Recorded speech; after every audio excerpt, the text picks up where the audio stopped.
Olá, sejam todos muito bem-vindos a mais um episódio do podcast Ponto de Encontro.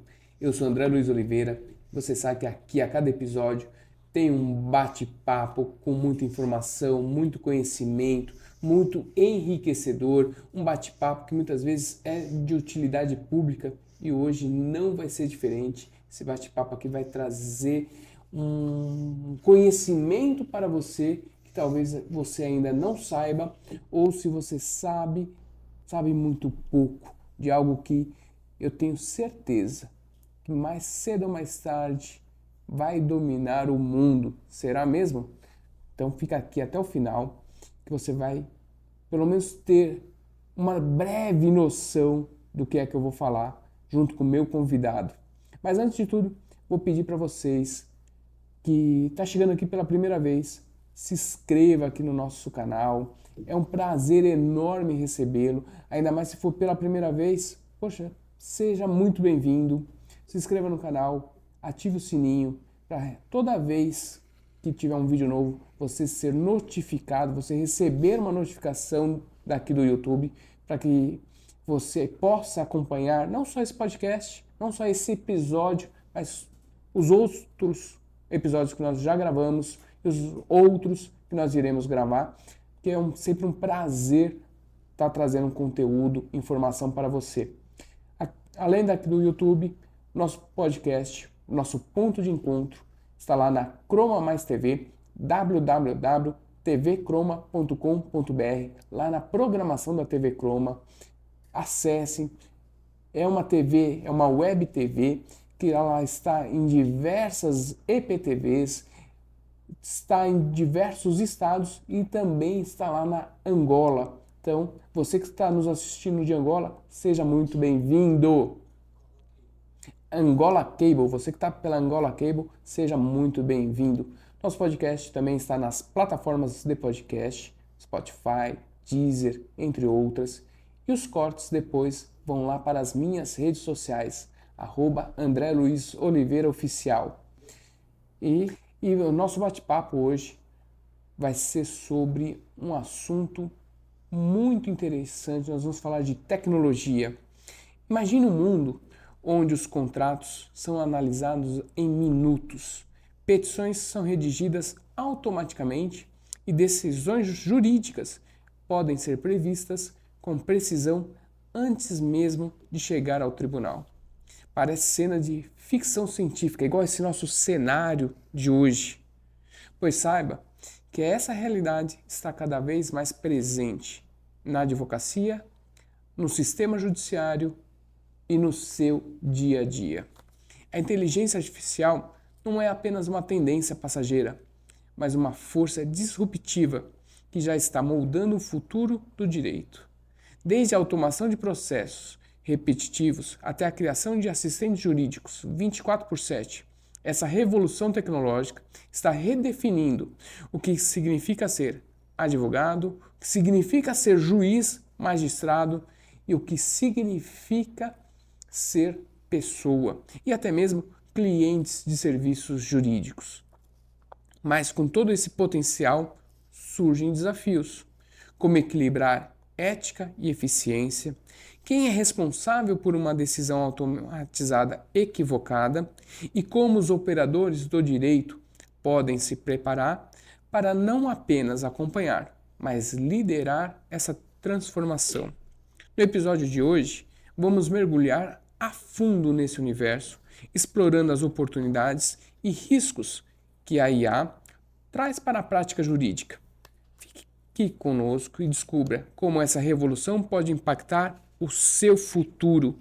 E para este bate-papo, hoje eu tenho um amigo que é especialista em inteligência artificial. Ele que é alguém que está na linha de frente da revolução digital no direito, um especialista com vasta experiência prática e acadêmica, que enxerga a tecnologia não como uma ameaça, mas como uma aliada estratégica para advogados, escritórios e tribunais. Com uma carreira que combina profundo conhecimento jurídico com uma visão inovadora sobre o uso da inteligência artificial, ele tem capacitado profissionais em todo o Brasil, não só advogados, mostrando como as ferramentas de IA podem otimizar tarefas rotineiras e transformar a maneira de atender clientes. Nosso convidado é uma figura que não apenas acompanha o avanço da tecnologia no setor, mas molda o futuro da profissão, ensinando como automatizar processos, criar assistentes jurídicos e utilizar recursos da IA com segurança e ética. Entre aulas, mentorias e consultorias, ele demonstra que quem adotar essa inovação agora não só está preparado para o futuro, mas se destacará no mercado competitivo. Hoje eu tenho a honra de receber Dr. Túlio Belchior Mano da Silveira. Tudo bem, doutor? Rapaz, agora eu me senti totalmente prestigiado. Nem na TV Justiça você tem uma apresentação dessa, né? Nossa, eu fiquei agora aqui. Eu tava até pensando assim, né? Nossa, sou eu? Sim, é Meu querido, muito você. obrigado pelo convite. É, agradeço demais suas palavras. Elas refletem a tua generosidade como pessoa, como amigo. E acima disso, a gente está sempre buscando trazer algo para que agregue valor para a atividade humana. Não só profissional, mas a atividade humana em si, né? A própria existência da pessoa e como é que ela pode usufruir desse momento disruptivo que nós estamos vivenciando. Então, muito obrigado pelas suas palavras. Eu as recebo com muita gratidão. E é uma honra, de novo, estar aqui e estarei quantas e tantas vezes você me convidar. Quero deixar aqui meu abraço para o Marquinhos, né? Que está aqui nos bastidores. Sem ele, isso aqui não seria Não possível, acontece. né? Então, Marquinhos, meu abraço fraternal, hein?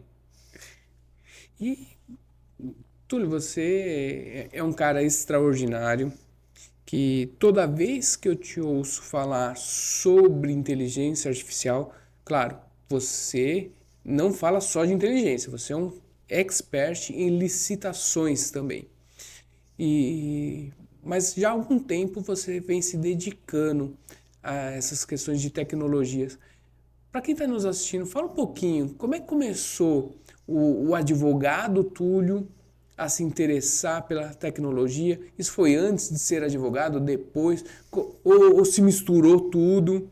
É uma história bem engraçada, viu, André? Porque em 1993 eu concluí o ensino médio e a pressão era muito grande. Você precisa ir para a faculdade. Você precisa ir para a faculdade. E aí, naquele momento, eu tinha 17 anos. E o que um jovem de 17 anos, no começo da década de 90, né, podia pensar em fazer? Quais eram as oportunidades? Naquele momento, eu já trabalhava em um escritório de contabilidade. Tá? Mas eu era office boy, fazia serviços gerais, não era nada, não tinha nada de glamuroso, né? Mas eu trabalhava já nessa época. E eu fiquei entre fazer direito e ciência da computação. Mamãe falava assim: faz ciência da computação, faz ciência da computação, não vai fazer direito. E meu pai falava assim: não, faz ciência da computação. Porque naquele momento, a engenharia da computação, ciência da computação, já era uma formação extraordinária. Era aquele ditado: a profissão do futuro é programador, a profissão do futuro é ciência da computação. Mas o Túlio, jovem, né, imaturo naquela ocasião, fez o quê? Prestou ciência da computação. Eu fui, me inscrevi em Direito. Uma semana antes de prestar a faculdade de Direito em São Carlos, eu recebi a notícia de que passei em ciência da computação, que fui aprovado em ciência da computação. E naquele momento, mamãe falou assim: não precisa fazer o vestibular de Direito, faz ciência da computação. Eu falei: tá certo. E aqui fica uma dica para quem está nos assistindo: ouça o seu pai e a sua mãe. A experiência deles tem um peso enorme. Tá? Eu sei que o jovem é impetuoso, eu sei que o jovem quer desbravar o mundo, eu sei que o jovem quer levar tudo no peito, sabe tudo, né? Sim. Porque eu estava. Aqui eu estou narrando a minha realidade naquele momento. Tudo bem, não fui fazer a faculdade de Direito. Prestei, passei em Ciência da Computação e fui estudar Ciência da Computação. Na ocasião, eu morei numa república em que só tinham estudantes de Direito. Tudo bem.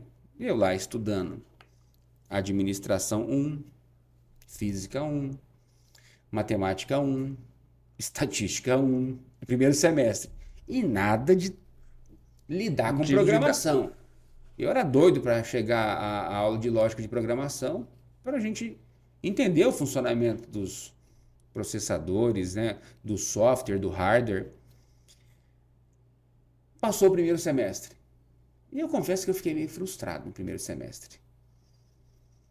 Segundo semestre, cálculo 1, matemática 2, estatística 2, administração 2. Falei, gente, cadê as matérias? Quando é que eu vou colocar a mão no teclado? Quando é que eu vou colocar a mão no teclado? E aí surgiu a oportunidade de cursar uma disciplina complementar, aqui no segundo semestre, que a gente começou a trabalhar um desenvolvimento incipiente em linguagem de programação. Mas coisa básica, coisa bem é o dito basic mesmo. Mas aquilo ali, confesso que me incomodava. E, gente, eu preciso, né? Terceiro semestre, estatística 2, matemática 3.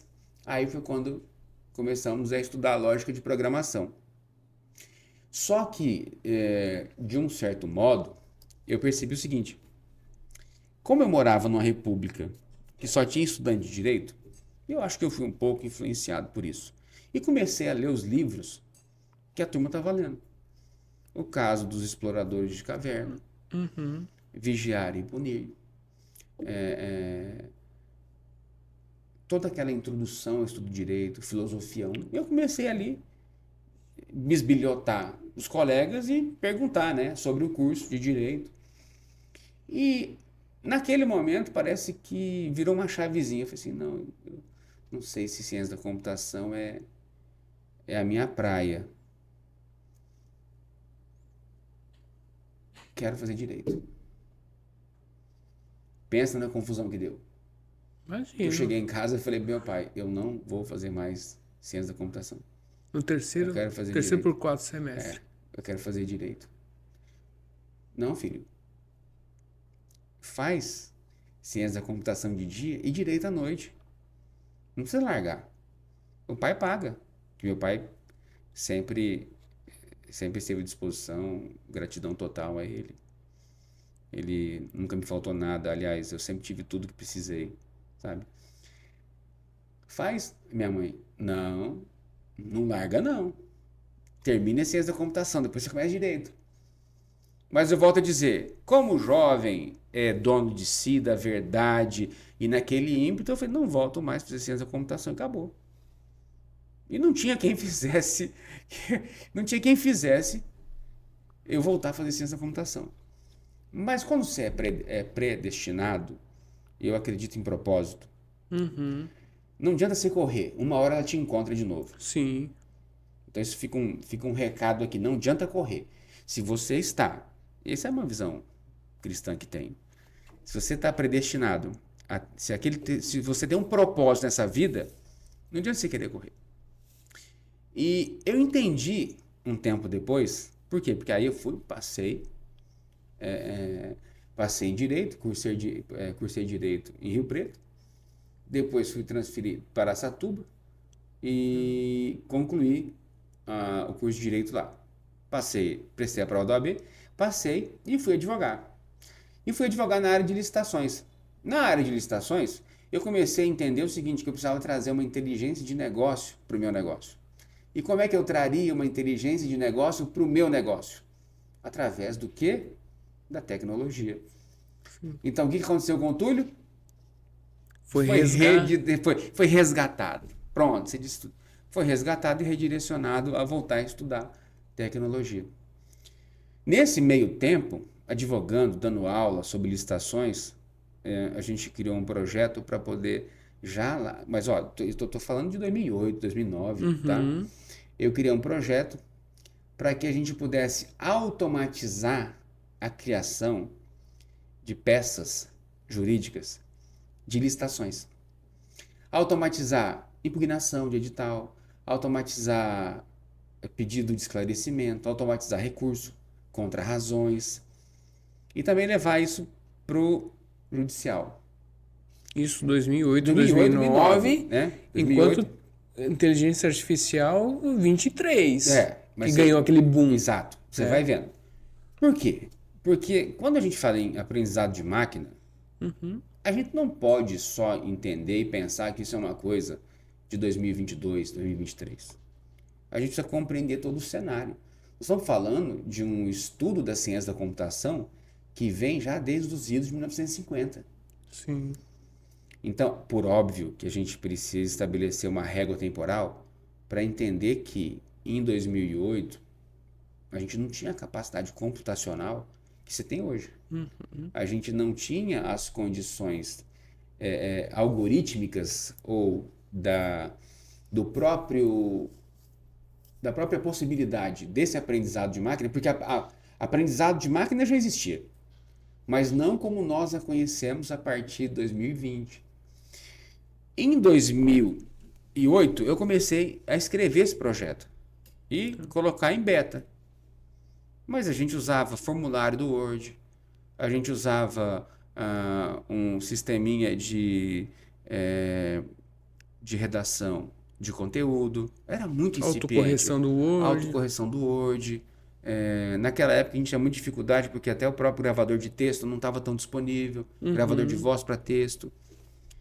Então, meio que deu uma segurada e ele foi de forma incipiente. Um tempo depois, eu me juntei a um colega que disse o seguinte: Túlio, nós precisamos voltar a estudar profundamente o aprendizado de máquina, porque está se avizinhando a possibilidade da inteligência artificial ser popularizada. Porque até então, André, quando a gente falava de aprendizado de máquina, quando a gente falava em disponibilidade de software ou qualquer outro tipo de serviço web ou instalado no seu computador, a gente não tinha a proporção, não sabia da proporção que ia tomar a coisa. Porque só era afeto quem sabia programar, quem sabia desenvolver. Não era... É aquela história, não era popular e não era democratizado. Sim. Coisa que aconteceu exatamente nos idos de 2022 deste século, sim, essa democratização. Então, em 2018, então vamos lá, de 2008 para 2018, eu comecei a desenvolver, a tentar colocar em ação esse projeto, mas a gente não tinha disponibilidade computacional e de programação para rodar automaticamente. Tá. A gente não tinha os algoritmos desenvolvidos para que a coisa pudesse rodar automaticamente. Então não tinha hardware e não tinha software. E também isso era afeto só às grandes empresas, porque o que tinha era muito caro. Sim. Então, por exemplo, assim... Porque ele requer uma capacidade de processamento muito grande, né? De memória. Exato. Nós estamos falando da criação de robôs. Sim. E é um robozinho mesmo. É aquele que vai pesquisar, vai devolver, vai apresentar informação e vai fazer de forma automática. Só que isso não era disponível até então. Sim. Um comparativo que eu costumo usar muito e que outras pessoas usam com relação a essa diferença tecnológica é quando a gente queria baixar uma música da internet. Nossa! Quanto tempo demorava para baixar a música e hoje no Spotify você praticamente é automático. É automático. Você tem a tua playlist lá, você coloca. Sim. E vai rodar. E na ocasião, de 2018, 2019, um amigo meu me chamou e falou assim: Túlio, tem uma empresa aí que está liberando uma documentação. A documentação é todo o aparato informacional de como é que vai funcionar aquele ecossistema computacional, aquela forma de algoritmização, a estrutura do funcionamento. Aí ele falou assim, tá, mas isso aí afeta apenas os desenvolvedores. Eu estou entrando num grupo e queria saber se você quer conhecer a documentação para a gente visualizar uma possibilidade de acesso e se realmente for disponibilizada para o público em geral, como era a promessa, aí sim a gente poderia colocar em prática vários projetos, não só Uhum. esse. Pronto, começamos a estudar e conhecendo o modelo GPT-1, GPT-2, né? O GPT-3, aí foi disponibilizado para todo mundo. Em dezembro de 22, novembro de 22, aí sim você tem a democratização da inteligência artificial nessa nova roupagem como um grande modelo de linguagem natural. Uhum. Ou seja, a partir disso, não apenas os desenvolvedores, mas qualquer pessoa pôde pensar em acessar e de uma forma muito mais barata.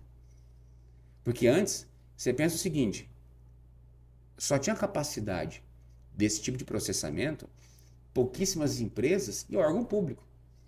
Porque os caras têm orçamento. Sim. Mas um escritório pequeno, uma empresinha pequena não tinha essa facilidade de acessar. Mas em 22, aí a coisa começa a mudar.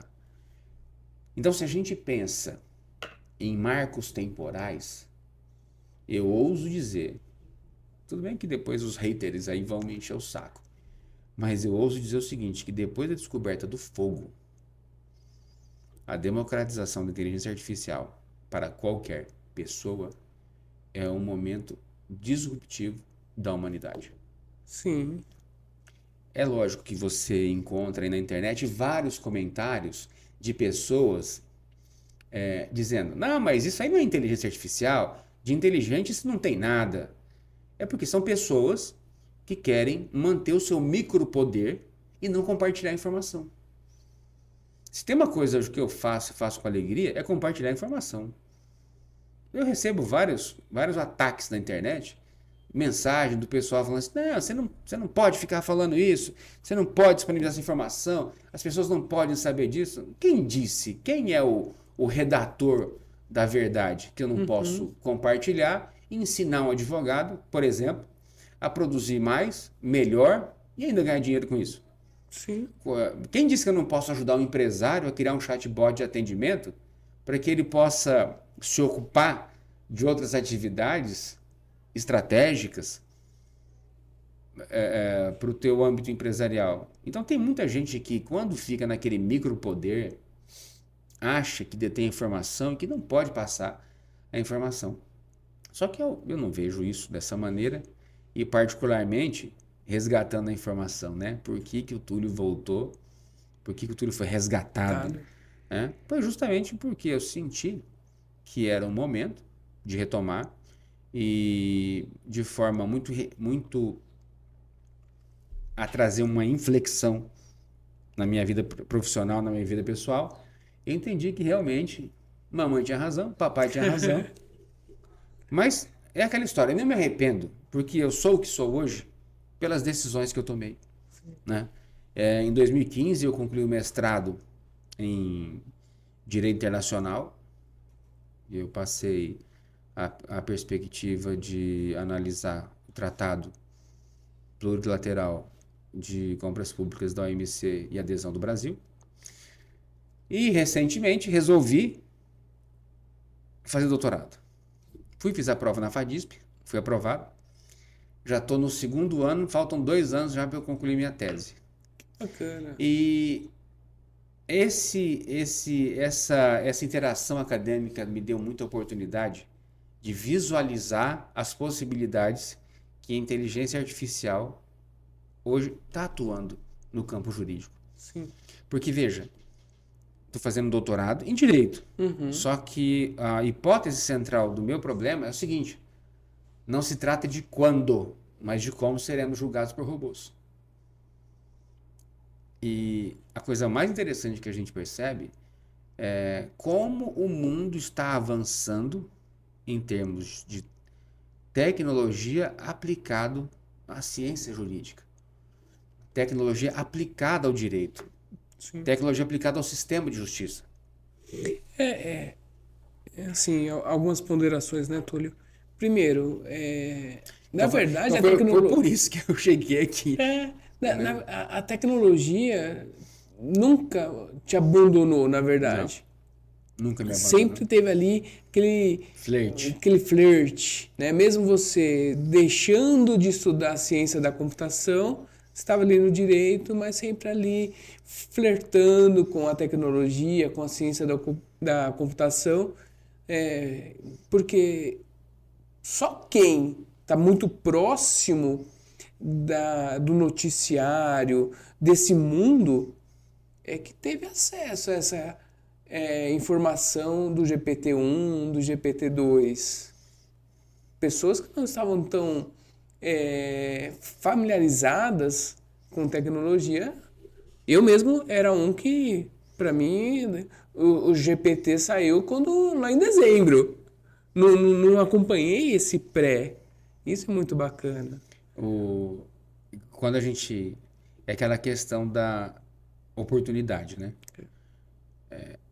E eu sou da seguinte situação: se não fere a lei, a moral e os bons costumes, tá? Eu sempre direi sim para a oportunidade. Mas se ferir a lei, a moral e os bons costumes, eu vou dizer não para a oportunidade. E quando me chegou essa oportunidade de analisar com os desenvolvedores, eu falei, puxa, eu preciso entender, eu preciso ver e perceber como é que vai estar daqui 5 anos. Como é que serão as oportunidades daqui 5 anos? Então, quando a gente pega e começa, aí sai do campo das equações matemáticas, sai do campo da lógica em si da programação e tenta atrelar a uma condição que vai impactar diretamente na vida das pessoas, como é o caso, por exemplo, da utilização da inteligência artificial generativa pelo sistema de justiça, pelo judiciário, eu percebo o seguinte: como é que eu posso colaborar com a minha parcela de conhecimento e trazer para os meus pares advogados oportunidade, por exemplo, de peticionar mais, peticionar melhor. E aqui, o melhor não significa que ele não peticione bem, mas ele vai aproveitar essa aliada poderosa que hoje nós temos, que é a inteligência artificial, para que as atividades dele sejam impulsionadas e catapultadas. Em que aspecto? Recentemente fizeram um estudo que muitos advogados estavam aproveitando o sábado para cumprir prazo. Estavam utilizando o domingo para concluir trabalhos. Veja, isso não é vida. Então, se eu tenho uma aliada poderosa para me ajudar na perspectiva de que eu não vou ter que trabalhar mais sábado e domingo, eu terei tempo para minha família, para praticar esporte, realizar uma atividade física. Então, esse é o barato, da gente poder trazer qualidade de vida para as pessoas. E a inteligência artificial hoje ela dá essa possibilidade. Porque se você gasta, não é o gastar, né? Se você utiliza 3, 4 horas para criar vamos lá, Uma petição uma alegação final. final. Vamos lá, uma alegação final que você tem que pegar. Você tem que pegar a petição, você tem que pegar a contestação, você tem que pegar a réplica, você tem que pegar os depoimentos da audiência, você tem que pegar a documentação. Então, imagina fazer isso aqui na mão. Você levaria 3, 4, 5 horas para fazer. E hoje, com a inteligência artificial, usando um passo a passo adequado, em 1 hora você faz tudo isso e deixa uma alegação final pronta. Pô, não vai ter que trabalhar no sábado, não vai ter que trabalhar no domingo. Sim. Então, quando eu tive essa oportunidade de trazer, e o doutorado está sendo uma experiência muito interessante para mim. Muito. Você falou na abertura do programa, na abertura do episódio, como é que as decisões serão tomadas, como é que o sistema judicial vai se comportar. E se a gente pega e estuda as práticas que já foram adotadas em outros países, a gente percebe duas coisas. Nós, primeiro, precisamos entender efetivamente como preservar os direitos fundamentais, os direitos Certo. individuais, né? Para manter a paz social, já que a lei é o acordo moral razoável. E o outro ponto é como é que eu, hoje, tenho a capacidade de analisar toda essa questão voltada a uma inteligência artificial generativa que vai apoiar a sua utilização para uma prestação jurisdicional mais eficiente. Porque, veja, tem tribunal que há notícia de tribunal levando 3 meses para o despacho da petição inicial. Sim. Então, se você automatizar com uma IA generativa esse primeiro passo, pô, você já tem uma entrega para o jurisdicionado entender que a turma está trabalhando. Sim. E além de entender, ter a sensação de que as coisas estão andando. Não necessariamente que ele foi lá e conseguiu o direito dele, mas ele tem a sensação de que ele está conseguindo. É porque uma coisa que o brasileiro reclama muito é que o Brasil não tem leis que são aplicadas, né? Então, vira e mexe, há leis novas sendo criadas. Enquanto que, na verdade, né, Túlio, pelo menos a visão jurídica que eu tenho é que existe até muitas leis, há até em alguns momentos, em algumas áreas, um excesso de leis. O que não há é uma aplicabilidade, uma resposta do Estado mais rápida, mais célere, por N motivos. Falta de funcionário, excesso de processos e tudo mais.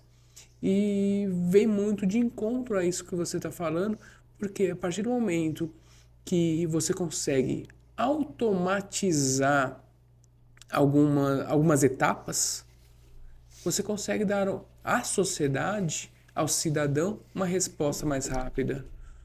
Imagina você o seguinte, que a demanda cresce em progressão geométrica e a tua disponibilidade em progressão aritmética.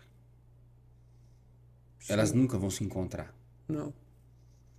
E elas não se encontrando, há um sério risco de não haver uma prestação jurisdicional adequada. Sim. E quando eu digo prestação jurisdicional adequada, é realmente a população ser atendida. O sujeito, o senhor lá com mais de 80 anos, ter realmente a prioridade no julgamento. Sim. Por exemplo, medidas protetivas, conforme a Lei Maria da Penha, serem realmente expedidas dentro dos parâmetros. E tem um detalhe muito interessante que a nossa atividade profissional, penso eu, sempre foi avessa às tecnologias. Porque ela parte daquele conceito clássico, né? Daquele glamour de que, não, aqui, o advogado... Não, o advogado tem que desenvolver essa nova habilidade que é conhecer tecnologia. Ele não precisa saber programar, até porque não se trata disso. Até porque hoje a inteligência artificial está pronta.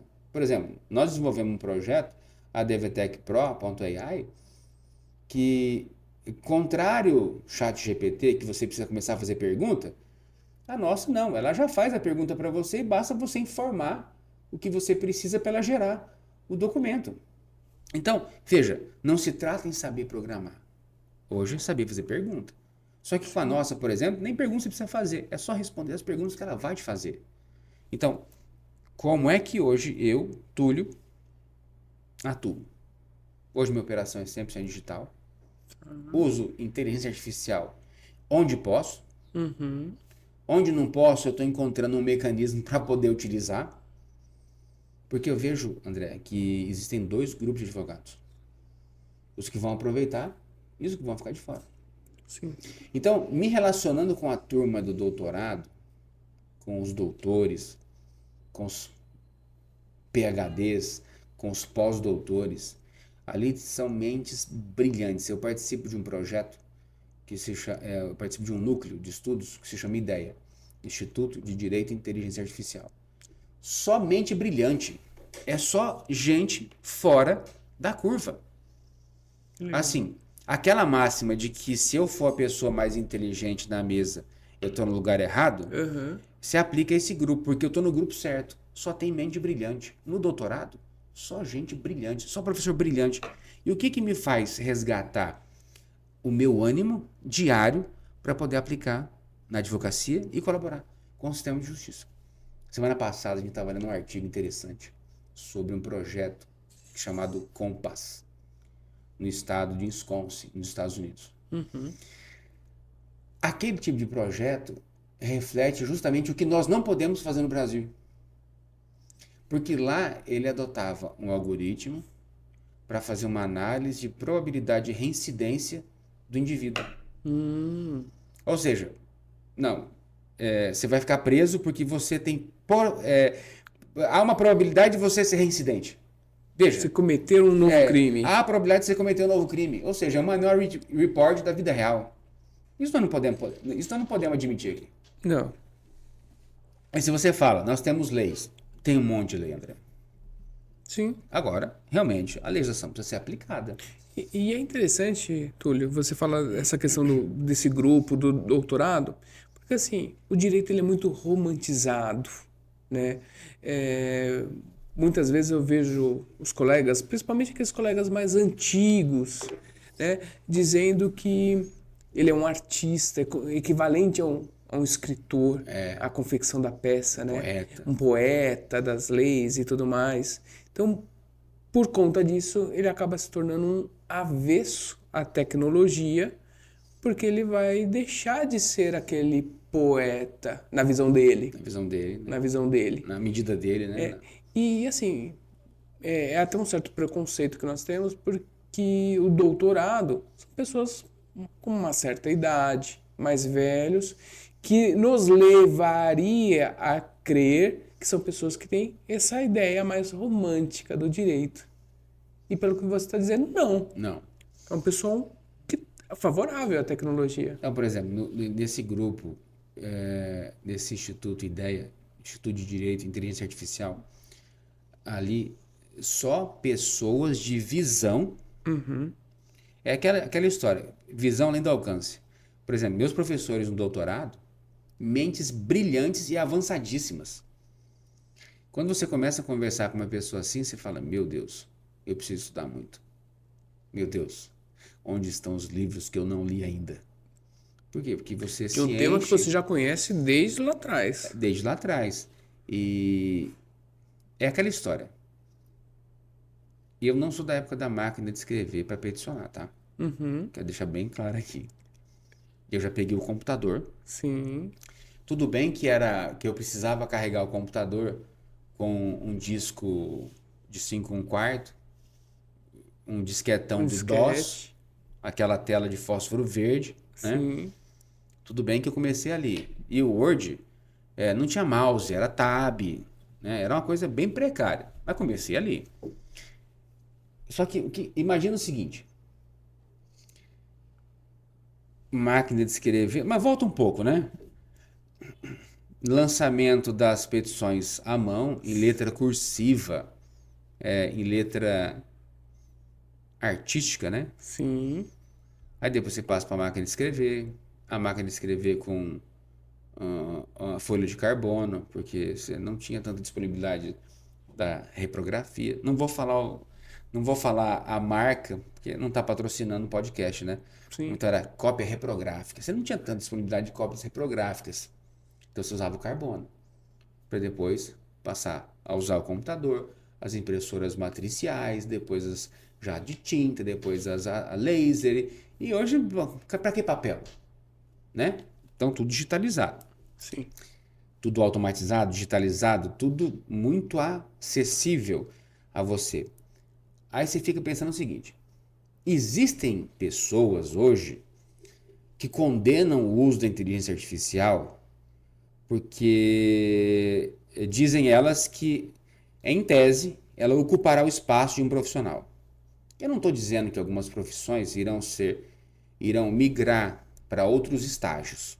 Não vou falar em extinção, vou falar de migração. Só que imagina o seguinte, quando Pascal inventou a calculadora. Imagina o preconceito que ele sofreu, dizendo o seguinte: nossa, a calculadora vai emburrecer a pessoa. A calculadora vai desprestigiar os cálculos que são feitos à mão. Sim. O É a trabalho mesma coisa. do matemático, do O trabalho do calculista. matemático, do calculista, do estatístico. Né? Então, imagina o que ele sofreu. É a mesma coisa que a gente passou quando passou do processo físico para o processo digital. Sim. E aí, hoje, quando você encara a inteligência artificial e ainda renega a existência dela, você está dando burro em pão de faca. Vai me dizer que hoje você não usa uma calculadora? Você só usa uma calculadora porque o Pascal lá atrás inventou a calculadora e disponibilizaram para o mercado. Pior, você não usa a calculadora, você usa a calculadora do celular. Pronto. Olha a evolução. Que o celular foi lá e juntou a calculadora, juntou o GPS, juntou o radinho de pilha, juntou tudo. Então aqui, ó, hoje, nesse pequeno aparelho aqui, nós temos tudo. Sim. Praticamente a gente não consegue imprimir dinheiro aqui ainda, né? Ainda não, mas já consegue receber. Não consegue receber, pagar. Você não precisa ir mais. Então esse nosso mundo a nossa virtual, carteira está entrando dentro do celular. A nossa carteira está aqui. Porque os documentos já tem toda a versão digital. Habilitação, RG, CPF, a carteira da OAB. Sim. Então, título de eleitor. O título de eleitor. Então, hoje, quando a gente fala em tecnologia e disponibilização da inteligência artificial, quem disser que a gente não está vivendo um movimento disruptivo, está por fora, com todo respeito. Sim. E a gente não pode relegar isso. A gente não pode negar essa existência. Porque você imagina lá atrás, se eu negasse a existência da calculadora. E não, continuamos com os calculistas, com os estatísticos, só que nós tivemos o quê? Sim. Um apoio significativo. Nós tivemos um apoio. Então, hoje a inteligência artificial, ela vem justamente para quê? Não para me substituir ou substituir você, mas para dar um apoio efetivo à nossa atividade. E quando eu falo isso, eu me refiro justamente na perspectiva do que a inteligência artificial proporcionou em termos de popularização.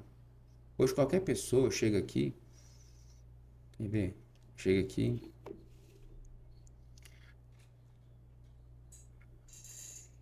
olá,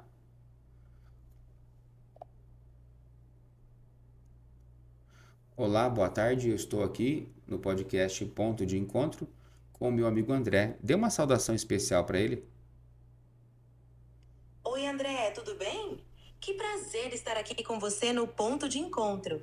Espero que a nossa conversa seja muito animada e cheia de bons momentos. Vamos lá! Olha isso, que incrível. Hoje a gente está falando sobre inteligência artificial no sistema de justiça brasileiro e para a advocacia. Que recado você pode dar para os advogados? Olá, advogados e advogadas! A inteligência artificial está revolucionando a área jurídica, oferecendo ferramentas para otimizar processos, análise de dados e até mesmo prever decisões judiciais. Incorpore essa tecnologia ao seu dia a dia para ganhar eficiência e oferecer um serviço ainda melhor aos seus clientes. A IA não substitui o advogado, mas com certeza é uma aliada poderosa.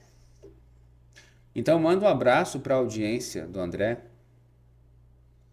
Um grande abraço para todos os ouvintes do André. Foi ótimo falar com vocês sobre inteligência artificial e advocacia. Até a próxima. Muito obrigado pela tua participação. Foi um prazer. Obrigada pelo convite. Ô Marcos, lembrar da próxima vez a gente convidar a IA. A IA vai ser a convidada do podcast. Entendeu? Então é disso que se trata. É dessa disrupção.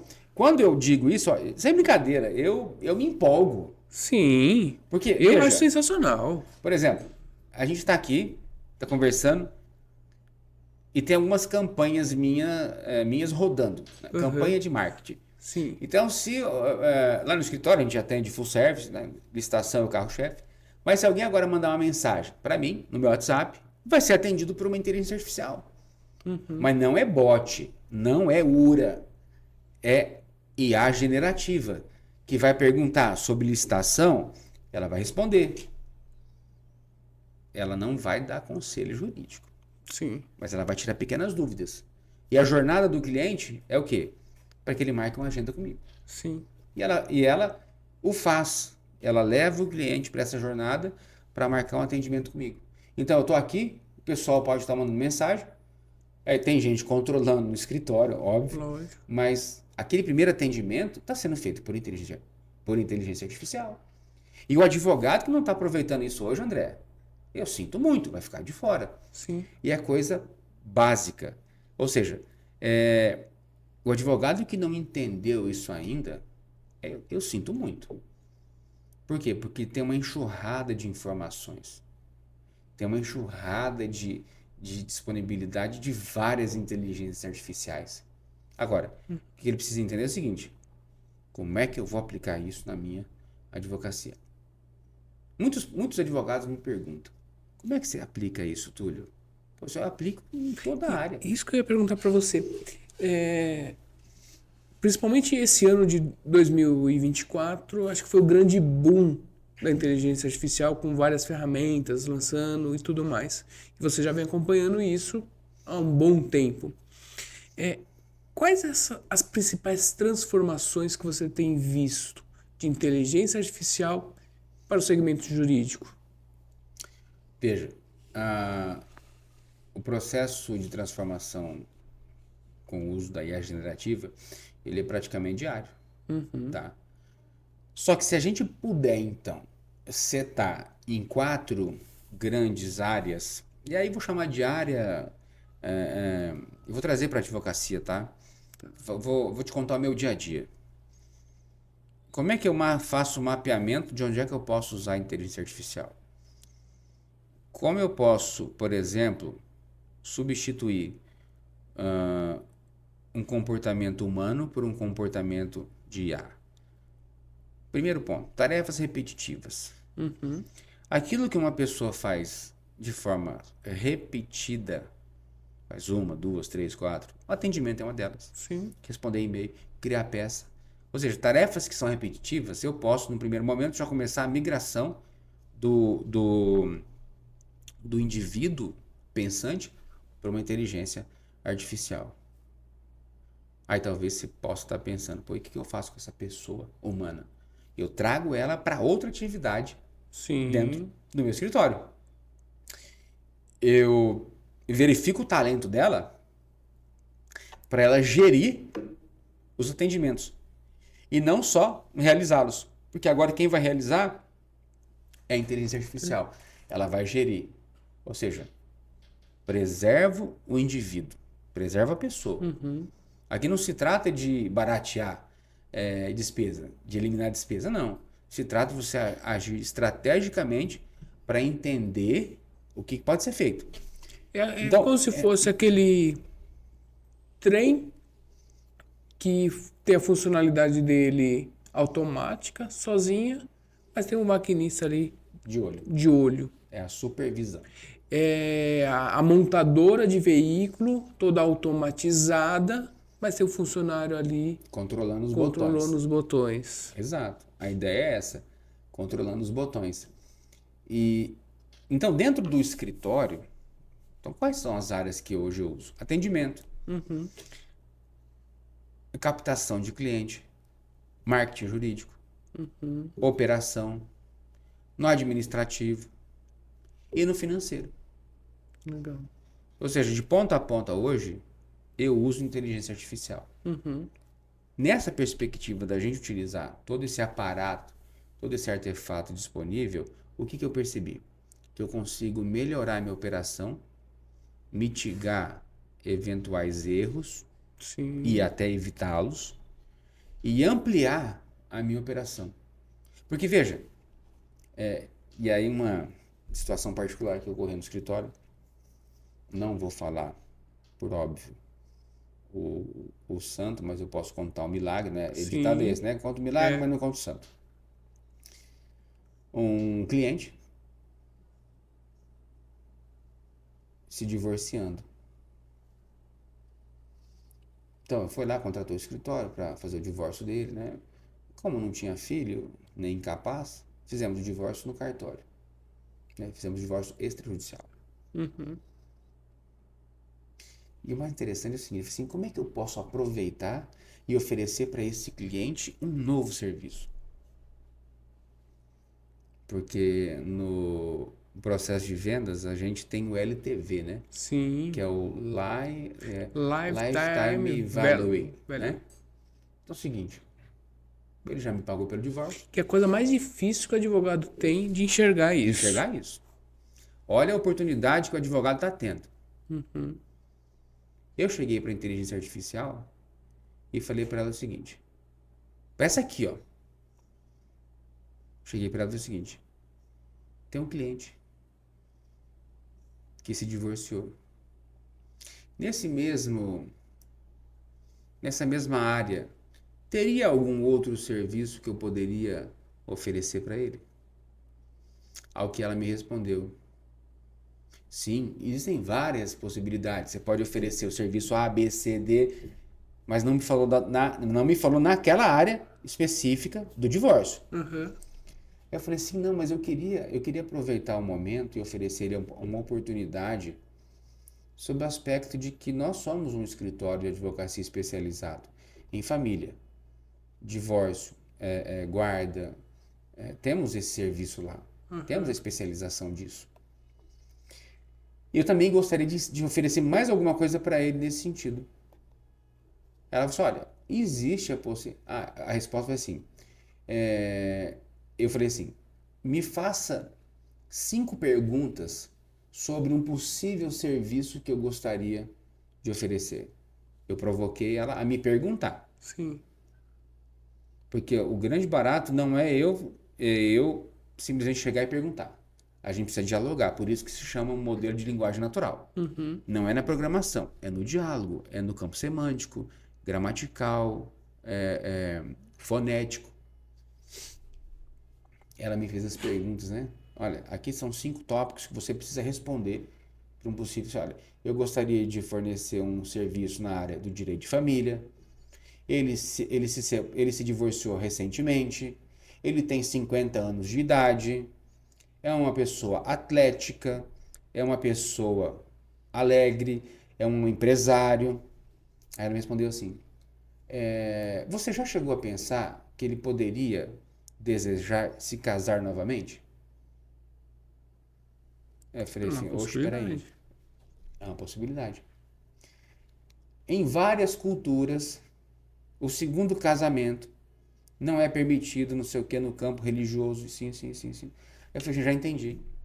Liguei para ele e falei assim, ó, se você quiser, inclusive, eu posso te oferecer um serviço da gente anular o teu casamento no religioso. Olha só, dialogando com a inteligência artificial, ela me deu uma sacada para eu oferecer um novo serviço para ele. Túlio, eu nunca pensei em casar de novo, até separei agora. Aí não fiquei sabendo se ele estava namorando ou não. Mas certamente, se ele arrumar uma nova namorada, uma namorada mais nova, que deseja se casar no religioso, tem a opção de anular. Por exemplo, se for na denominação católica. E tudo isso em razão de quê? De um diálogo com a inteligência artificial. Então, saber fazer perguntas, saber dialogar. Aí você pode tá pensando o seguinte, pô, mas você não teve essa ideia sozinho? Não tive. Não tem. Não tem. Porque a gente fica tão na rotina que a gente não pensa. E hoje com a IA eu consigo... Essa semana, Túlio, eu estava fazendo alegações finais de um processo que eu já tinha jogado a toalha.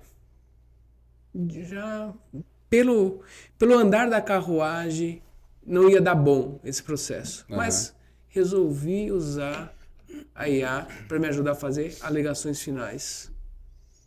Túlio, ela foi por um caminho que até então eu não tinha pensado e comecei a olhar esse mesmo processo de uma forma diferente. Tanto é que agora eu tô até animado, achando que eu ia perder, agora de repente ela me deu uma esperança de que pode dar bom esse processo. Então assim, a IA, ela nos permite pensar além dos nossos próprios conhecimentos, né? Ela vai além da imaginação. Sim. Ela vai além do conhecimento. E uma coisa interessante, André, é que você é o advogado expert. Eu sou o advogado expert. Cabe a nós extrairmos o que ela tem de melhor. Extrair tudo que ela tem. Alguns advogados me mandam mensagem aqui, pô, eu tenho alguns haters. A IA não Mas funciona. o pessoal fala que quando você tem hater, é porque o negócio tá bom. Ah, é? É. Puta, tem uma meia dúzia de haters já me enchendo o saco. Tem hora que dá vontade de falar assim, vai estudar, vai cuidar da vida, vai arrumar um problema pra você, me deixa em paz. Entendeu? E vira e mexe, eu recebo mensagem assim. Só que o sujeito não tem coragem de mandar no comentário, manda inbox. Uhum. Esse negócio de IA não funciona, eu já tentei. Aí teve um dia que um deles, peguei e falei assim, passei um áudio. Falei assim, você quer fazer uma call comigo? 30 minutos aqui, sem compromisso, não vou te cobrar nada. Não sei o que, não sei o que. 2 dias depois voltou a resposta. Eu topo. Marcão abriu o Zoom e fui dialogar com ele sobre inteligência artificial. No fim das contas, ficamos quase amigos. Olha aí. Porque ele falou assim, Túlio, você me fez refletir uma coisa que eu não tinha pensado. Eu sou o expert e preciso extrair dela o máximo, mas eu não estava sabendo extrair. Sim. E você em 30 minutos conseguiu abrir minha cabeça, metaforicamente, pronto. Sim. Tudo E bem, a agora? vontade era talvez dar uma machadada? Talvez. Não Mas- era cadeirada, né? Mas assim, é aquela história, né, meu? O que faz você perder teu réu primário, né? O meu temor a Deus. Porque tem hora que dá vontade de perder o réu primário, né? Com algumas pessoas. Mas nessa, eu, graças a Deus, consegui converter um. Pô, tô satisfeito. Porque até então aquele caso era um caso perdido. Sim. Por quê? Ele já tinha uma predisposição a não aceitar a IA. Ele já tinha uma predisposição estabelecida de um preconceito de que a IA não era para ele. De que ele não estava sabendo fazer pergunta. E quando ele imaginou não sei fazer pergunta, o que ele fez? A IA não presta. A IA não funciona. Uhum. Na verdade, não é assim. Sim. Aí eu fui lá e consegui converter. Converti um. Aí quase que a gente ficou amigo, né? Mas não ficou. Mas assim, eu consegui mostrar para ele, não que ele estava errado, mas que ele tinha que olhar por um novo prisma. Sim. Ele tinha que entender e observar que nessa jornada de você sair do antigo e ir para o novo, pode causar um certo receio. Pode dar um medinho, né? Pode. Porra, é novo. Tem Tudo que é gente, novo. Tem muita gente que fala, não é pra mim. Tem muita gente que fala, tem muito advogado que fala, não vou conseguir. Eu falei, vai. Túlio, eu vou te falar, muita gente nova. Mais nova do que nós. Tem. Advogados, assim, recém-formados, que pegaram carteira agora, tem esse receio. Mas assim, Túlio, a gente costuma falar que os Estados Unidos está sempre, sei lá, 5 anos à frente do resto do mundo, do Brasil, né, em termos de tecnologia. Ou seja, quer ver o que vai ser tendência aqui no Brasil daqui 5 anos? Olha para os Estados Unidos hoje. Em termos de inteligência artificial, principalmente a inteligência aplicada ao setor jurídico, você tem olhado o que está sendo feito não só nos Estados Unidos, mas no mundo afora e comparado com o que está acontecendo aqui no Brasil? E o que você tem encontrado? Sobre a regulação da inteligência artificial. Esse é um assunto que está na crista da onda. Tá? O Congresso Nacional está discutindo o projeto de lei 2338. Recentemente realizou algumas audiências públicas. O CNJ está revisando a resolução 332. Também há 15 dias realizou 3 dias de audiência pública. Eu acompanhei as audiências pelo YouTube. E o que o Brasil está trazendo vai muito do modelo europeu. Em julho desse ano, a União Europeia regulamentou o uso da inteligência artificial naquele continente. Então, muito do que está se trazendo para o Brasil está vindo no modelo eurocêntrico, né? No modelo europeu. Só que a gente precisa entender o seguinte, o Brasil tem as suas características. O sistema judicial tem a sua particularidade. Nós estamos falando de um país em que existem milhares de processos judiciais ativos. Sim. Diferentemente dos Estados Unidos, que o próprio sistema de justiça lá prega uma fase pré-processual de conciliação, de transação. O que o nosso, ainda que a gente tente, não tem uma cultura. Recentemente o ministro Dias Toffoli falou assim, olha, um país que forma mais advogado do que engenheiro tem alguma coisa errada. É um país litigante, beligerante judicial ao extremo. Sim. Eu não tiro a razão dele, né? E nem vou entrar no mérito aqui. Só que há uma tendência da gente estabelecer o seguinte, uma proteção, tá? Só que essa proteção não pode ser exagerada de modo que impeça a inovação tecnológica. O Brasil não tem uma inteligência artificial genuinamente brasileira ainda. Não tem. Só que se regulamentarem de forma muito estreita, restritiva, vai perder a oportunidade da inovação tecnológica. Essa regulamentação quase que tirou a IA da Meta daqui Quase. do Brasil. A IA da Meta foi um assunto interessante porque ela atrasou a entrada no Brasil porque ela não estava de acordo com a LGPD. Ela teve que ajustar os termos de uso da LGPD para poder entrar no Brasil. Então ela meio que atrasou uns 3 a 4 meses, alguns dizem 6 meses, tá? Para poder ajustar os termos e condições de uso, porque o modelo estava capturando alguns dados para usar na sua base de treinamento que contrariam a LGPD. Porque como é que funciona uma inteligência artificial? Imagina o seguinte, um carro. Um carro sai da fábrica com todas as peças. A inteligência artificial sai já treinada. Então ela utilizou uma grande quantidade de dados para treinar o seu modelo e ela já sai com conhecimento suficiente para poder ser utilizada pelo mundo exterior. Assim como a inteligência artificial, e aí trazendo o exemplo do carro, se você quiser colocar algum acessório, você vai, compra e coloca o acessório. A inteligência artificial, ela já sai pronta, mas ela continua em constante treinamento dentro da sua caixa algorítmica. Então, por exemplo, eu saí pronta, só que agora quando eu for criar um anúncio, eu vou utilizar qual é a cor da pele. Opa, não posso, porque isso é um dado sensível. Então esse dado sensível não pode ser colocado em tratamento do modelo. Entendi. E ela estava buscando os ditos dados sensíveis para treinar o modelo dela. Ela já saiu pronta, só que toda vez que você ia acessar, ela tinha uma declaração. Você concorda com as informações para que eu, IA, utilize os seus dados para aprimorar o meu treinamento?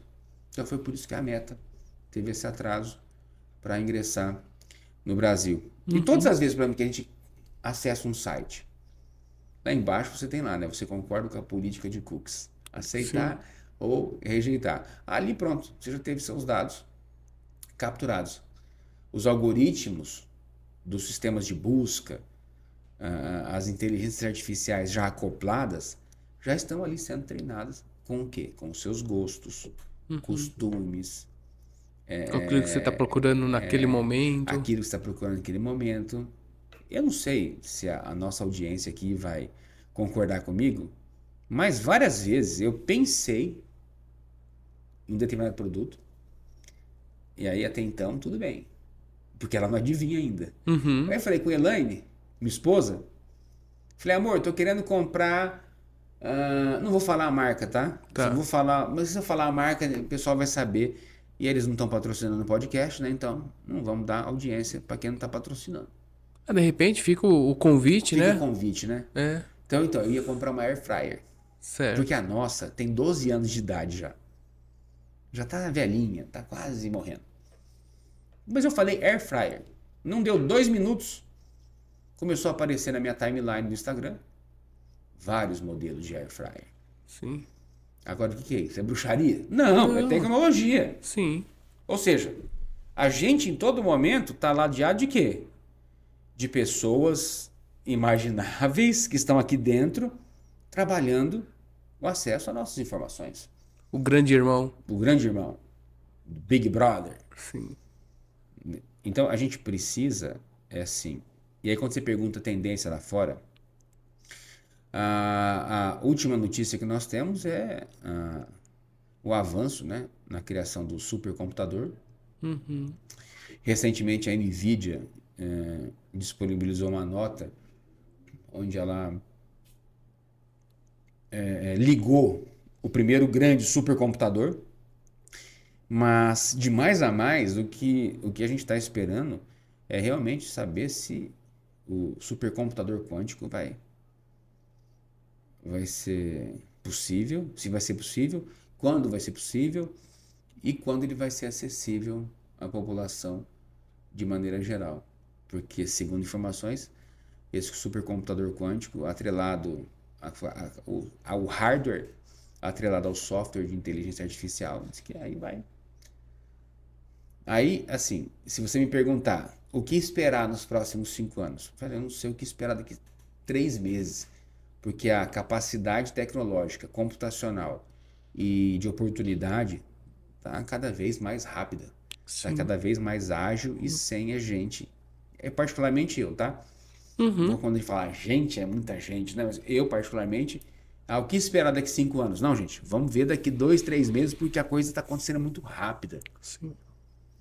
E a gente vive nesse microcosmos operacional, onde o avanço é muito ágil. É ágil demais. Isso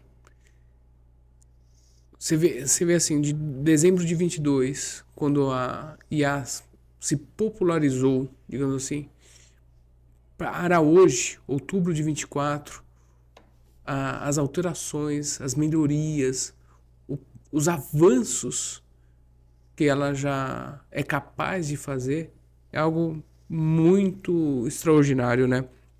Mas assim, Túlio, queria saber de você o seguinte: a IA ela vai ser usada para melhorar o trabalho do advogado, utilizada para melhorar o trabalho dos juízes, desembargadores, ministros, do judiciário como um todo.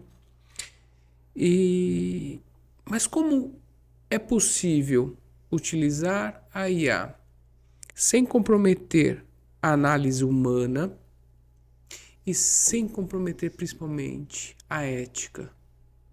Esse é um tema que merece muita reflexão. Pegando o caso do projeto Compass, no Wisconsin, onde ele fez uma análise preditiva da possibilidade de reincidência, a gente vê claramente um viés discriminatório. Então, hoje, qual é a grande discussão no campo acadêmico, no judiciário e nos estudos? O dito viés algorítmico. Se o algoritmo é uma grande quantidade de dados que foi pré-programada pelo homem, tá? Significa que eu ali coloquei informações, mas eu posso ter colocado anseios e desejos. Sim. Só que se isso for detectado como um viés discriminatório, a gente barra na ética voltada a um julgamento imparcial, que aí ele se tornaria parcial. Eu tenho outro caso interessantíssimo da polícia de Boston. Eles criaram um anticrime lá e nesse anticrime, o reconhecimento facial com inteligência artificial só detectou uma camada vulnerável da sociedade e de determinados bairros daquela localidade. Olha o perigo. Então, se a pessoa tinha aquelas características, ela entrou no viés algorítmico, que é o viés discriminatório. Sim. Então, hoje, a grande discussão na própria resolução 332, na minuta de alteração da resolução 332 e no projeto de lei 2338, é garantir que não se tenha esse viés algorítmico para manter a imparcialidade e também que se garanta a transparência algorítmica e que se garanta a explicabilidade do algoritmo. Sim. Como é que funciona isso na prática? O algoritmo precisa ser suficientemente imparcial, não pode ter o viés. O algoritmo precisa ser transparente, de modo que permita uma auditoria. Uhum. E ele precisa ser explicável. E o explicável aqui é o seguinte: por que você mandou prender ou mandou soltar na sua decisão? Sim. Toda decisão judicial é motivada, certo? Correto. Perfeito. A decisão judicial do algoritmo também deve ser motivada e explicável. E aqui, quando eu falo explicável, é o seguinte: é justamente chegar no campo, no ponto, e dizer o seguinte: tá, por que você adotou essa decisão? Quais foram os fundamentos que você utilizou para chegar a essa conclusão? Quais regras axiológicas, quais regras hermenêuticas, quais regras filosóficas você aplicou? Você quer um exemplo? Sim. Nós precisamos entender o seguinte: eu sou um defensor assíduo da tecnologia.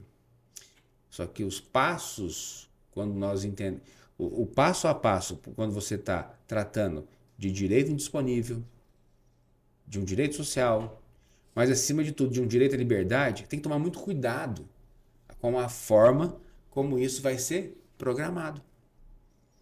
Então, se você pegar o 59 do Código Penal, deixa eu abrir aqui, porque esse é um tema de um artigo que eu estou escrevendo, tá? Porque justamente a gente fala dessa explicabilidade. Tá. Então, se eu pego lá o Código Penal, no artigo 59, fixação da pena. Certo. Então, se eu vou lá para o 59, o 59 diz assim: bom, a lei foi feita para ser consultada e não ser decorada, né? Sim. Da aplicação da pena. Artigo 59. Então, pensa um algoritmo decidindo sobre a fixação da pena de um condenado. Tá. Hoje, a fixação da pena é feita pelo juiz, Correto. de acordo com os critérios do 59. Mesmo no tribunal do júri, a pena é fixada pelo juiz. Exato, fixado pelo juiz. Aí você vem assim: o juiz. Aqui, por exemplo, a meu ver, que se a gente for pensar em aplicar a inteligência artificial aqui, a gente tem que haver uma alteração legislativa para cá. Tá. Porque até então eu entendo que é possível sim um despacho de uma petição inicial por inteligência artificial, porque o Código de Processo Civil já prevê a possibilidade dos atos judiciais serem praticados de forma eletrônica, de forma automatizada. Ok. Mas vamos aqui. Prevê, mas já está preparado, está adaptado? Essa é uma outra pergunta. Tudo bem. Aí nós estamos falando do Código Penal, que é de 43. O decreto É da década de é 40. da década de 40. Perfeito. Exato. Década de 40. Que década de 40... Era inimaginável, Eu- né? Pelo menos se chegar onde chegou, né? Exatamente. Mas aí vem aqui, ó, 59. O juiz, atendendo à culpabilidade, aos antecedentes, à conduta social, à personalidade do agente, aos motivos, às circunstâncias e consequências do crime, bem como ao comportamento da vítima, estabelecerá, conforme necessário e suficiente, né, as penas. Aí, o 60. Na fixação da pena, o juiz, na pena de multa, o juiz deve atender principalmente a situação econômica do réu. Aí o 61 fala das circunstâncias agravantes. O 62 do concurso de pessoas. E o 63 da reincidência. Certo. Então, só isso aqui, a gente vai precisar desenvolver um algoritmo que seja suficientemente capaz de ser imparcial no momento em que vai aplicar a fixação da pena. Uhum. Da mesma forma, se eu chegar para você e disser aqui agora, quais são os requisitos da petição inicial? Está no 319 do CPC, você sabe disso. Ok, o que o juiz precisa aplicar para ali automaticamente dar um despacho inicial da petição inicial? Bom, atende os requisitos da petição inicial? Sim, não. Tem pedido de justiça gratuita? Tem. Tem comprovante de hipossuficiência? Tem. Opa, check. Fez a menção do artigo 334 do CPC sobre a não adoção da audiência de concessão? Check. Tem pedido de tutela de urgência do 300? Tem. Ah, mas atende os requisitos da probabilidade do direito e do fumus boniuris? Sim, não. Uhum. Mas como é que o algoritmo hoje vai explicar por que ele concedeu ou não concedeu a tutela de urgência? Sim. Então é isso que a gente tem que se preparar. É isso que a gente tem que estudar e colocar numa perspectiva prática e que seja eficiente, justamente para que as injustiças algorítmicas não sejam cometidas. E acaba sendo, né, Túlio, uma análise muito objetiva e ao mesmo tempo muito fria. Me fez lembrar de um episódio daquela série Suits. Adoro. É muito Já legal. assisti umas 3 vezes a temporada completa. Eu acho que eu assisti também umas 3 vezes. E um dos episódios, a assistente, ela precisa fazer um processo de demissão de estagiários. E ela usa critérios objetivos, né? Que ela fez até uma espécie de computação ali, um Isso, sisteminha, colocou todo mundo para ser aprovado, para ser avaliado por meio daquele sistema que ela criou, com regras objetivas. Porém, nessa avaliação, uma pessoa que realmente não atendia aos critérios objetivos, mas que atendia a outros critérios subjetivos, que tornavam aquela pessoa diferente dos demais. E então, assim, o que eu tô querendo trazer para você é justamente isso. A inteligência artificial, ela vai olhar a questão objetiva. É uma análise fria. Ela não tem condições, ela não tem a capacidade de olhar critérios subjetivos. Ou tem? Esse é o grande desafio. Como é que a gente consegue? Como é que nós vamos conseguir fazer com que o algoritmo, aspas, não fique em cima do muro? Sim. Porque se hoje você pedir uma opinião para o ChatGPT, para o Gemini, para a Perplexity, para a Cláudia, ela vai te dar o ponto A visão A e a visão B. Quem vai decidir é você, porque você é o centro decisório. A meu ver, o que precisará ser feito? Que é uma coisa que eu tenho visto. Muita gente usando a inteligência artificial para aconselhamento. Aconselhamento. E a gente sempre faz lembrar da Elisa. Nossa, a Elisa foi um sistema de pergunta e resposta, um sistema computacional que foi criado... Puxa, esqueci o nome agora do especialista que o criou. É um professor no MIT, se não me engano, criou um sistema computacional chamado Elisa, que ajudava ele na atividade dele. Um dia ele chegou no consultório e viu a secretária se consultando com a Elisa. Ou seja, pedindo aconselhamento para a Elisa. Sim. Bom, é uma situação diferente, né? É uma situação estranha. Mas o que eu acredito que nós precisamos fazer? O que a gente vai precisar fazer? Tá? Eu ainda continuo defendendo que o centro decisório é humano. A IA apoia e o centro decisório é o indivíduo. Sim. A supervisão tem que ser feita por um indivíduo. E eu acredito que esse tom subjetivo venha a ser dado pelo indivíduo e não pela inteligência artificial. Porque ela vai, matematicamente, mediante as equações e as análises preditivas dela, ela vai chegar à conclusão, se sim ou se não, com um nível de explicabilidade adequado para poder justificar aquela decisão. E se for necessário incorporar requisitos que sejam subjetivos, a meu ver, a meu sentir, quem será capaz de fazê-lo é o indivíduo no momento da supervisão daquele ato. Porque hoje, qualquer pessoa precisa entender que a gente não pode pegar o resultado de uma IA e utilizar sem avaliar. Sim.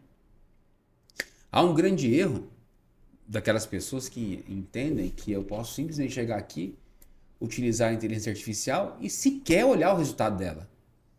Recentemente foi relatado na imprensa que um juiz usou o ChatGPT para sentenciar e ele inventou jurisprudência. E essa não é nova, porque ele já fazia isso. Agora, não é recriminar o ChatGPT porque ele inventou jurisprudência. É o usuário entender por que ele inventou jurisprudência. E por que ele inventou? Primeiro, porque ele não tem acesso ao banco de dados públicos com essa informação. Segundo, em algum momento da vida dele, vamos colocar da vida algorítmica dele, ele acessou um front-end de um sistema de pesquisa de jurisprudência que está disponível na internet. Sim. Em algum momento ele foi lá e viu uma jurisprudência. E aí, quando você perguntou para ele, você não, no caso, o profissional, ele lembrou da estrutura da jurisprudência. Aí o que ele fez? Como ele é generativo, pré-treinado e transforma, ele gera, pensa, analisa comportamento, analisa informação, é pré-treinado com base nisso e consegue transformar aquele raciocínio prévio em uma resposta que seja adequada para a tua demanda, para a tua solicitação. Então, quando ele foi lá, lembrou da estrutura da jurisprudência, ele falou assim, não vou deixar o sujeito sem resposta. Ele vem e entrega uma jurisprudência com ementa, com resumo, com os dados do julgado, que você fala, nossa, que milagre. Não, mas ele inventou. Sim. Porque não tinha acesso. Mas porque lembrou daquela estrutura. Então, é fundamental, eu ia dizer é crucial, mas esse termo crucial é muito ChatGPT. Esse termo, você pode pegar um texto que tem lá crucial, é muito cara de ChatGPT. Então é fundamental que todo usuário entenda que avaliar o resultado vai livrá-lo de muita confusão. Sim. Usou, obteve o resultado, avalia se é aquilo realmente. Porque já aconteceu comigo, de eu pedir um artigo da Lei 8666 e ele mandar outro artigo. Eu falei assim, eu quero sobre o artigo relativo ao princípio da vinculação ao instrumento convocatório. Eu sei que estava no artigo 41 da Lei 8666. Aí ele mandou lá um artigo, eu falei, não senhor, não é esse artigo. Ô amado mestre, meu querido amo. Não disse isso. Pediu desculpa. Sim. Aí apresentou o artigo 41. Ou seja, ela também comete falhas. Lógico. Ela também comete erros. Imagina se eu não tivesse avaliado a vergonha que eu teria passado. Sim. Ou seja, passaria vergonha a crédito, a débito, de várias maneiras. Sim. Então, fica aqui o alerta. Toda vez que você for utilizar qualquer inteligência artificial, qualquer, tem que avaliar o resultado. E lembrando que se for no campo das ciências jurídicas, se for na advocacia, o expert é o advogado. Sim. O advogado é o centro decisório, é o centro da supervisão. E, Túlio, esse bate-papo aqui tá sensacional, tá maravilhoso. Eu ficaria aqui contigo horas e horas, porque é um assunto que eu gosto, é um assunto que me interessa muito. Quem está nos assistindo também, tenho certeza. Eu nem quero saber. Sabe por quê? Porque eu costumo dizer o seguinte, com algumas pessoas a gente perde tempo. Sim. E com outras a gente perde a noção do tempo. Eu perdi a noção do tempo aqui. Olha, eu acho que tem uma meia hora, uma meia hora que o Marcos me falou 10 minutos faltando. Tem uma meia hora. Mas assim, pra gente finalizar, quem está nos assistindo, quem está nos ouvindo, que adorou esse bate-papo e quer conhecer, quer dar os primeiros passos no GPT, quer saber como funciona. Quais são os primeiros passos? O que essa pessoa pode, assim, falar? Esse é o ponto inicial. Primeiro ponto, André. Seguir o meu perfil no Instagram. Então aproveita e já passa. Qual que é o teu perfil? @advogado Túlio Silveira. Você já deu like nesse vídeo? Você já se inscreveu nesse canal? Então aproveita, dá um like, se inscreva nesse canal e depois você vai lá para o Instagram e segue o perfil advogado Túlio Silveira. Esse é o primeiro passo. Perfeito. O segundo passo é ir e se inscrever no meu canal. Advogado Túlio Silveira, canal do YouTube. No YouTube. Aí eu coloco vídeos diários explicando como é que você usa a inteligência artificial. E o terceiro e mais importante de todos eles é estar disposto a aprender uma nova habilidade. Essa habilidade é a habilidade de você compreender o uso da inteligência artificial. E um quarto, não menos importante que todos os outros, é se jogar. Começar. Abre lá, chatgpt.com.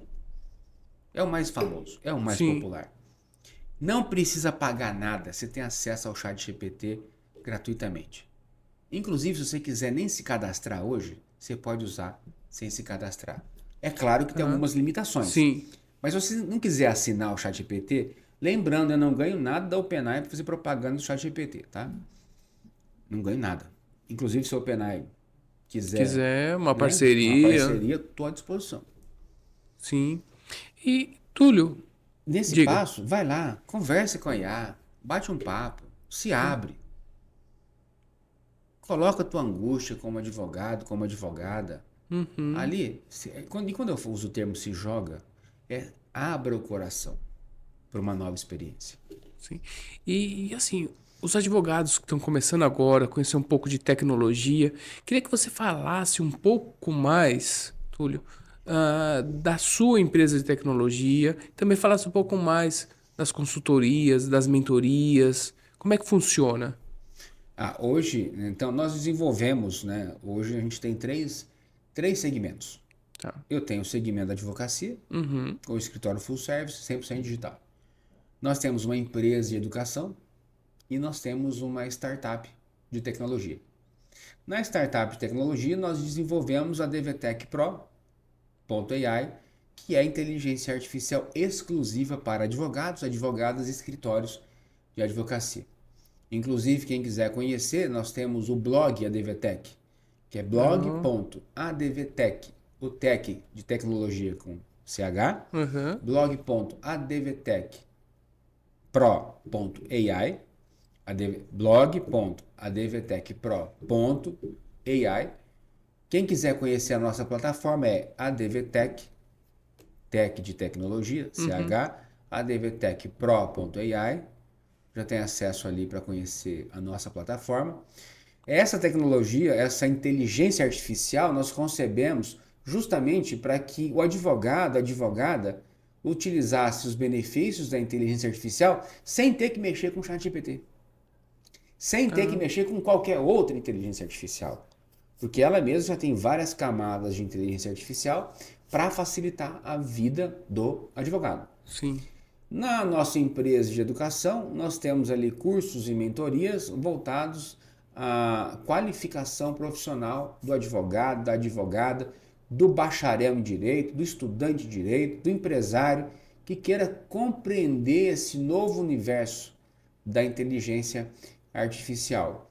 E aí, quem quiser acessar essas informações, esses contatos, é só ir lá no Instagram, seguir o perfil advogado Túlio Silveira, @advogado Túlio Silveira, me mandar um direct ou me chamar no WhatsApp, que a gente faz uma análise para entender qual é o momento do advogado, qual é o momento da advogada, para que ele possa começar a consumir os conteúdos. E no meu canal do YouTube tem vários conteúdos ali gratuitos. Sensacional. Túlio, cara, um prazer inenarrável tê-lo aqui. Eu, por mim, ficaria pelo menos mais 1h30 nesse bate-papo. Vamos fazer melhor. A gente deixa esse gostinho de quero mais pro próximo. Então nós vamos fazer um desafio. Vamos. Adoro desafios. Você que está assistindo aqui agora, deixe nos comentários desse vídeo o que você gostaria de saber e se você gostaria que nós retomássemos esse papo, criássemos mais um episódio para falar um pouco mais sobre inteligência artificial na advocacia. Deixa nos comentários aqui deste vídeo se você quer que a gente volte com esse assunto. Vamos ver. Vamos. E se a gente bater 100 curtidas nesse vídeo, a gente volta mais rápido do que você possa imaginar. Perfeito. Você que está assistindo na programação da Chroma Mais TV, vai lá pro YouTube, depois que você finalizar aqui, acha esse vídeo e comenta que você quer mais, que você quer que seja tratado de um assunto específico sobre inteligência artificial, que você quer o Dr. Túlio Silveira aqui de volta, para a gente falar mais sobre inteligência artificial. Então você que está na programação da Chroma Mais TV, vai lá e aproveita, acha esse vídeo no YouTube e faça esse comentário.